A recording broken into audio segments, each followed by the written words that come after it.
Ever bought a puppy from a private seller? It seems simple, right? A cute face, a cash exchange, and you've got a new best friend. But what happens when that dream turns into a nightmare just days later? Today, we're diving into a story that every potential pet owner needs to hear. A story about a sick puppy, thousands in vet bills, and a legal battle that exposes the hidden risks of private pet sales. Our story begins with a woman who buys a puppy. She only has the little guy for a very short time, maybe a week, maybe two. The exact timeline isn't the point. The point is, it was a brand new puppy. Now, when you buy a puppy from a professional breeder or a legitimate pet store, you usually get a written contract. This contract is your safety net. It often guarantees the puppy's health for a certain period, say 30 or 60 days, and outlines what happens if the puppy gets sick. You might get a refund, or they might cover the vet bills. It's a business transaction with built-in protections. But this wasn't that kind of transaction. This was a private sale. The buyer met the seller on a Saturday night, which already feels a bit rushed and informal. The seller was getting rid of the dog, and the reasons weren't entirely clear.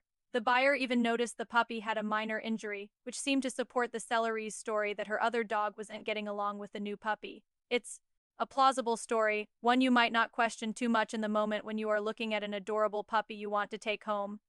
The problem is, without a written contract, everything hinges on what was said, what was promised, and what the law implies. In a situation like this, the buyer would have to prove there was an implied warranty of health.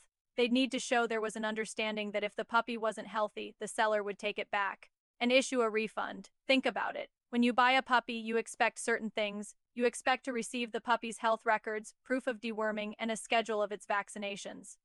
The buyer in this case had owned dogs before, so she knew what documentation to expect, but she didn't get any of it from the seller. When asked why she proceeded without the usual paperwork, her answer was simple. It was going by my history with purchasing puppies. Every dog I've purchased has been from a private owner, and I've never had any issues. It's a classic case of relying on past luck. She had one dog at home already, this new puppy, and she was caught in a terrible situation. Just a day or two after bringing the puppy home, she discovered it was deathly ill naturally. She contacted the seller. She told her the puppy was sick and said she wanted to bring it back for a refund, just as they had discussed. But that's when the seller went silent. The communication stopped completely. Why? The seller's perspective is that she never offered a guarantee or a warranty. It was an as-is sale, but the buyer claims otherwise. She says she has a witness who heard the seller say the puppy was healthy.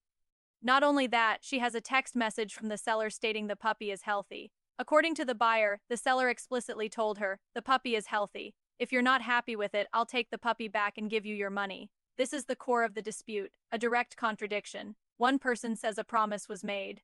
The other denies it completely. When the seller was asked if she made that promise, her answer was a firm no. She offered a different version of the conversation.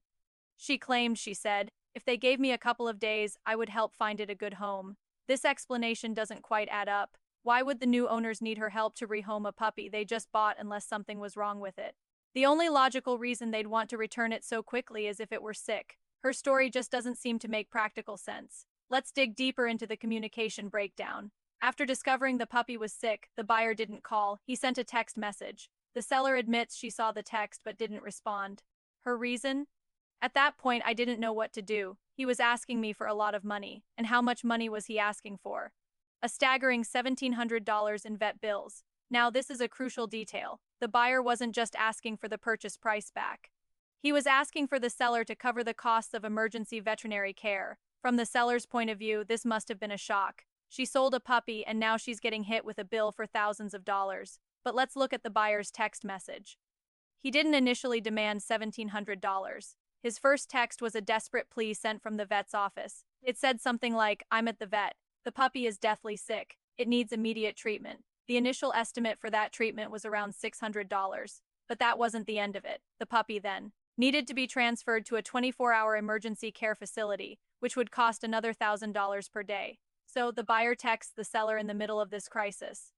He reminds her of her promise. You told me that if I wasn't happy, I could return the puppy. He wasn't demanding she pay the vet bills directly. Instead, he said, I need my money back to continue care on this. Please give me my money back. At that moment, he was even willing to give the puppy back. He needed the refund to help pay for the life-saving treatment the puppy required.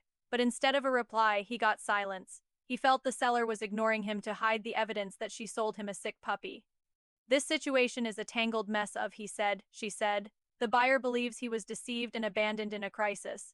The seller feels she's being unfairly targeted for huge vet bills she never agreed to pay. So, who is right?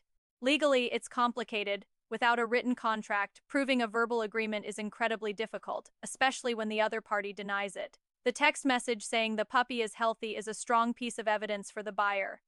But does a simple statement like the puppy is healthy legally constitute a warranty that covers thousands of dollars in emergency care?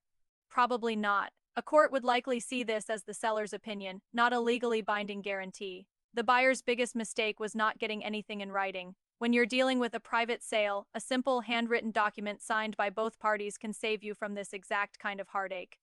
The document should state the puppy's known health status, include any promises made by the seller, and clearly define the terms of a return or refund.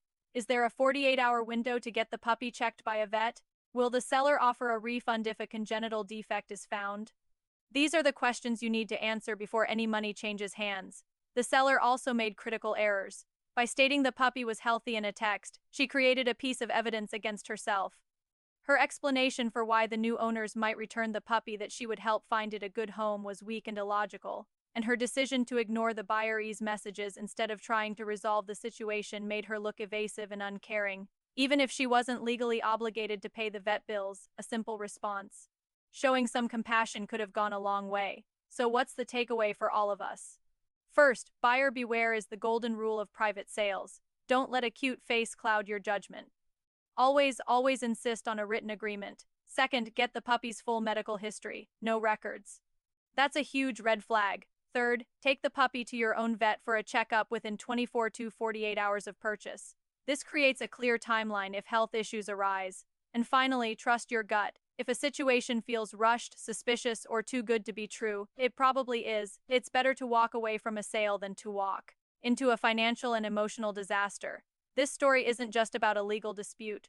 It's a powerful lesson in responsible pet ownership and the importance of protecting yourself and your new furry family member. Thanks for watching. If you have your own story about buying a pet, share it in the comments below. We can all learn from each other's experiences, and don't forget to like and subscribe for more content that helps you make smarter decisions. See you next time.